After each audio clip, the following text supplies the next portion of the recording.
જય શ્રી કૃષ્ણ. પ્રિય વૈષ્ણવજનો, આજે આપણે પુષ્ટિ સત્સંગ સાગર ચેનલમાં આવતીકાલથી જે ઉત્સવ શરૂ થાય છે, નવરાત્રિ પ્રારંભ એટલે કે નવવિલાસ, એના વિશે સત્સંગ કરશું આપણે.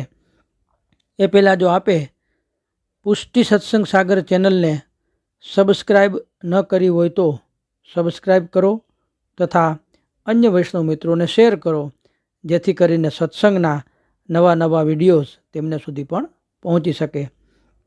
હવે પુષ્ટિ માર્ગમાં નવરાત્રિના દિવસો એ નવવિલાસ તરીકે ઓળખાય છે. આસો સુદ એકમથી આસો સુદ નોમ સુધીના દિવસો એટલે નવવિલાસના દિવસો, જેમાં વ્રજ ભક્તો વનદેવીનું પૂજન કરીને પ્રભુને પ્રાપ્ત કરવા ભક્તિ કરે છે. હવે આસો સુદ દસમ સુધી નવવિલાસનું વ્રત એ પ્રભુ મિલન માટે વ્રજાંગનાઓની લીલા છે. સુદ એકમે માટીના 10 વાસણમાં ઘઉં, જવ, તલ, મગ, અનાજ નાખીને અંકુર રૂપે એને વવાય છે અને તેને અંકુર રોપણ પણ કહે છે. કારણ કે પ્રતિદિન નવીન અંકુર ફૂટે છે, તેથી નવે દિવસે રાજભોગમાં એક નવી સામગ્રી ધરાય છે ઠાકુરજીને. પ્રભુ વિરહમાં ઝૂરતા શ્રી સ્વામિનીજીએ સખીજનો સાથે નવવિલાસ વ્રત આદર્યું. તો એમાં આ દિવસોમાં ગોપીજનો દેવી પૂજનના બહાને જુદા જુદા વનમાં ગયા હતા, અને આ પૂજનને લીધે તેમનો ભાવ પ્રેમ જોઈને શ્રી ઠાકોરજી અને શ્રી સ્વામિનીજી તેમને આગળ પધાર્યા. તેથી તુરત આ ગોપીજનોએ અત્યંત પ્રસન્ન થઈને નવા નવા વસ્ત્રો, આભૂષણો, અલંકારો દ્વારા તેમનો શૃંગાર કર્યા અને વિવિધ પ્રકારની સામગ્રી અરોગાવી. આખો દિવસ યુગલ સ્વરૂપ સાથે વન વિહાર કર્યો. આ રસાત્મક લીલાને વિલાસ કહે છે. 9 દિવસ સુધી ચાલેલો વિલાસને નવવિલાસ કહે. વિલાસ એટલે વિલસવું, રમણ કરવું સાથે.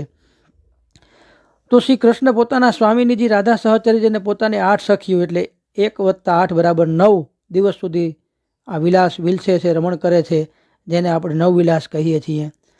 નવવિલાસમાં 9 પ્રકારના ભક્તોએ રોજ જુદા જુદા ભાવથી નવીન સામગ્રીઓ સિદ્ધ કરીને યુગલ સ્વરૂપને અરોગાવી છે અને રમણ લીલા દ્વારા પ્રભુને પ્રસન્ન કર્યા છે. પ્રભુ મિલન અર્થે વ્રજ ભક્તોએ, ગોપીજનોએ નવવિલાસનો ઉત્સવ મનાવ્યો. એક વખત પ્રભુના વિરહમાં શ્રી સ્વામિનીજી ખૂબ જ આકુળ વ્યાકુળ થઈ ગયા.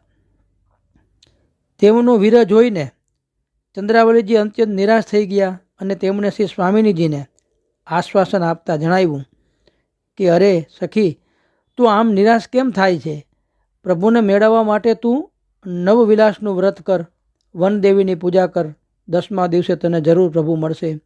ત્યારબાદ ચંદ્રાવલીજીની સલાહ પ્રમાણે શ્રી સ્વામિનીજીએ પોતાની સખીઓ સાથે આ વ્રતનો પ્રારંભ આસો સુદ એકમના દિવસે કર્યો. પ્રથમ વિલાસ કિયો શ્યામાજુ, કીનો વિપિન વિહારજુ, ઉનકે યુથ કી શોભા બરનો, કહત ન આવે પારજુ. આ લીલાનો શ્રી હરિરાયજી મહાપ્રભુજીએ રસિકની છાપથી રચેલા નવવિલાસના 9 પદોમાં બતાવ્યા છે. પ્રથમ વિલાસના પદમાં શ્રી હરિરાયજી આજ્ઞા કરે છે કે શ્રી સ્વામિનીજી સાથે અસંખ્ય વ્રત ભક્તો જોડાયેલા છે. પ્રથમ વિલાસનું આયોજન વૃંદાવનમાં કરવામાં આવ્યું હતું. અનેક ગોપીજનો ફળ, ફૂલ, પાન, કુમકુમ, અક્ષત તથા વિવિધ સામગ્રી ભરેલા થાળ લઈ અને વૃંદાવનમાં આવી ગયા હતા. આ વ્રજ ભક્તોના યુથના મુખ્ય સ્વામિનીજી શ્રી ચંદ્રાવલીજી હોવાથી તેમના ભાવથી તે દિવસે મુખ્ય સામગ્રી ચંદ્રકળા રાજભોગમાં પ્રભુને ધરાવવામાં આવે છે. 9 દિવસ સુધી 9 પ્રકારના વ્રત ભક્તો પોતપોતાના ભાવ પ્રમાણે મોનથાળ, બુંદી, મગજ, જલેબી, સેવના લાડુ, ઘૂઘરા, ખીરવડા, ખરમંડા અલગ અલગ સામગ્રી સિદ્ધ કરીને લાવે છે અને યુગલ સ્વરૂપને અરોગાવે છે.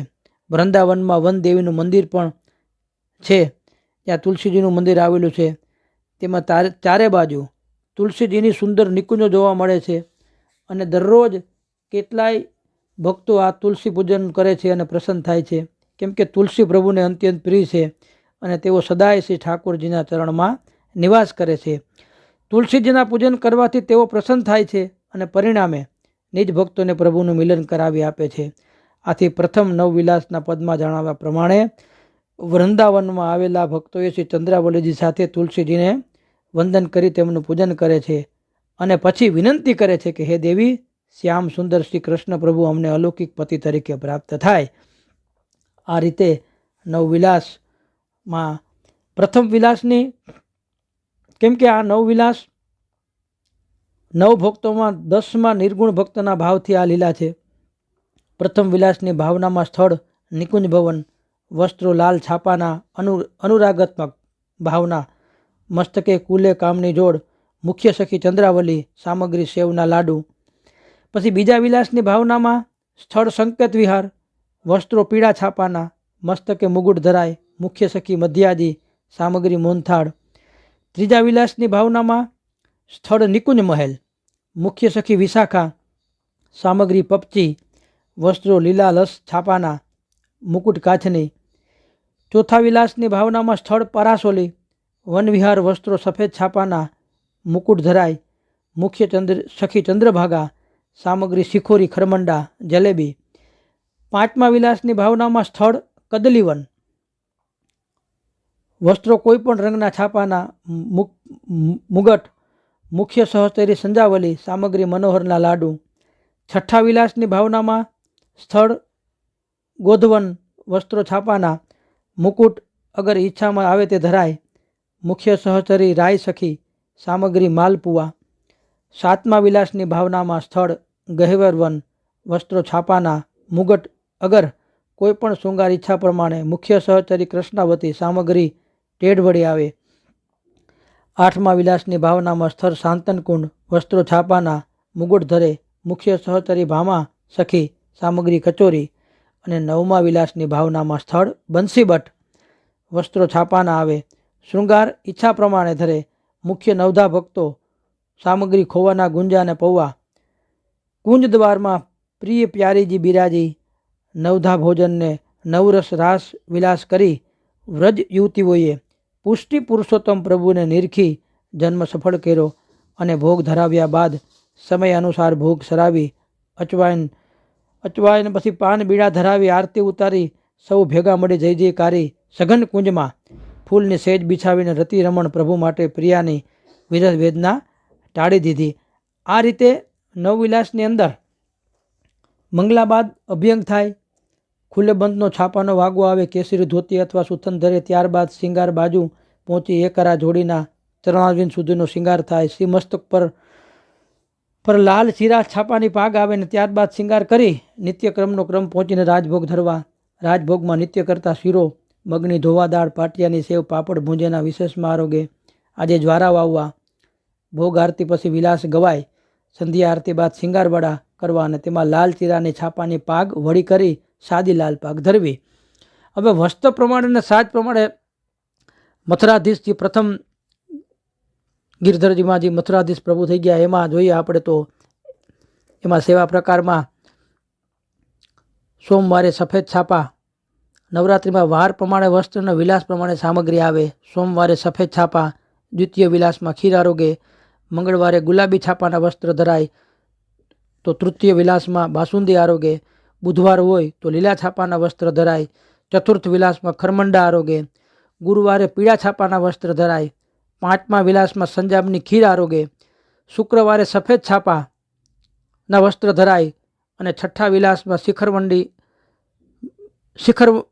શિખરણવડી આવે એ આરોગ્ય પ્રભુ.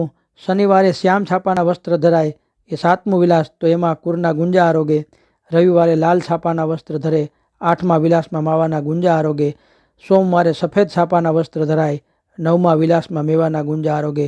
બીજે, ચોથે, છઠ્ઠે, આઠમે વિલાસે મુકુટ ધરે તથા પહેલે, ત્રીજે, પાંચમે અને સાતમે અને નવમે વિલાસે પાગ ચંદ્રિકાનો શિંગાર થાય. મુકુટ ધરે ત્યારે રાસના પદ ગવાય અને ચંદ્રિકા ધરે ત્યારે મુરલીના પદ ગવાય. મુકુટ ધરે ત્યારે ઠાડું વસ્ત્ર સફેદ અને ચંદ્રિકા ધરે ત્યારે ઠાડું વસ્ત્રને શોભતું આસો એકમ સુધી 8 મુકુટ થવા જોઈએ.